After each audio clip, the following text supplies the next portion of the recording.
you will prevail. The reason I know you'll prevail is because so many others have done it before you. The long arc of history tells us we have every reason to be hopeful. So be hopeful. There is an interesting trend I've noticed. It's very conventional for every generation to underestimate the potential of the following one.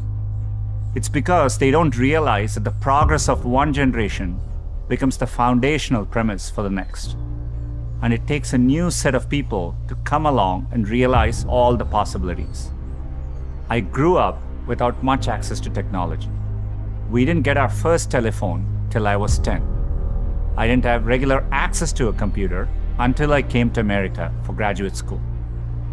My father spent the equivalent of a year's salary on my plane ticket to the US so I could attend Stanford. It was my first time ever on a plane. But when I eventually landed in California, things weren't as I had imagined. America was expensive. A phone call back home was more than $2 a minute, and a backpack cost the same as my dad's monthly salary in India. And for all the talk about the warm California beaches, that water was freezing cold. On top of all that, I missed my family, my friends, and my girlfriend, now my wife, back in India. A bright spot for me during this time was computing. For the first time in my life, I could use a computer whenever I wanted to. Completely blew my mind. Under television, when we finally got one, only had one channel.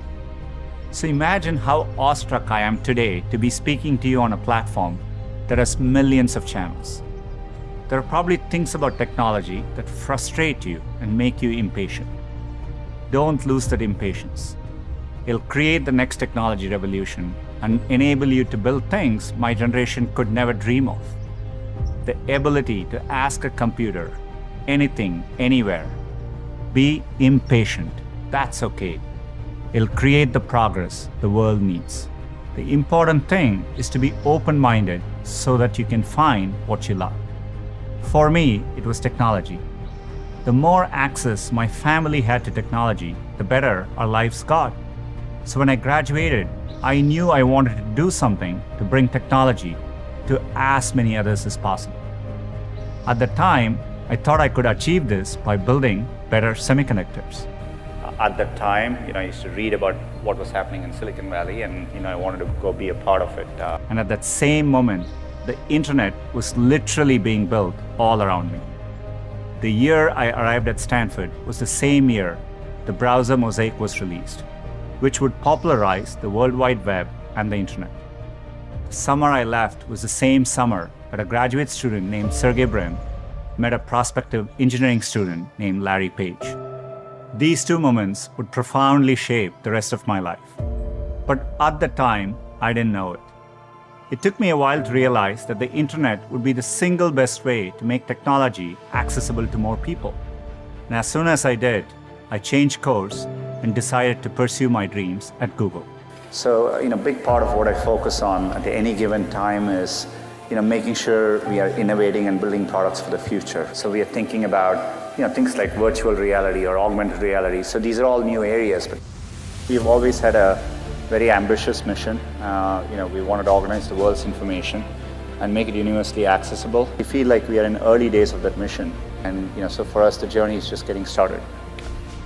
I just want to make sure the next 30 years, we are still able to work on problems which really work for people on a day-to-day basis. Hopefully, at that point, serve all of humanity in a profound way. So that's where I want to be. It is a core part of at least what drew me to Google. I think the chance that we could work on products which would one day, reach everyone in the world. I didn't have access to computing growing up, and once I got access to it, it changed my life. And so I've always been interested in, this is why we work on affordable Android smartphones or Chromebooks, and being able to reach everyone, I think it's a foundational part of what we do.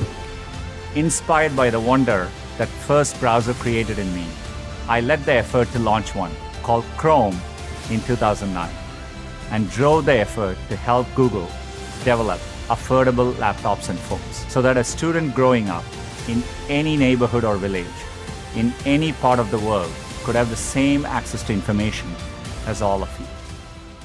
Had I stayed the course in graduate school, I'd probably have a PhD today, which would have made my parents really proud.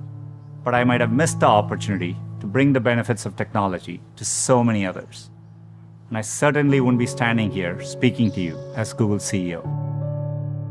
Another thing I've noticed over time is you will have many opportunities to reinvent yourself. And so, so I think, it's worthwhile taking risks and trying to do something you're really, excited by. And if the first attempt you don't do it, you can try again, and things tend to work out in the long run. In Silicon Valley, part of the reason so many people start up a company is, starting up a company and even having failed, you can wear it like a badge of honor, right? And I think that's important. Culturally, risk is rewarded. I remember when I started working at Google, if I went and people were discussing ideas, the other people who heard the ideas try to build on those ideas. They encourage you.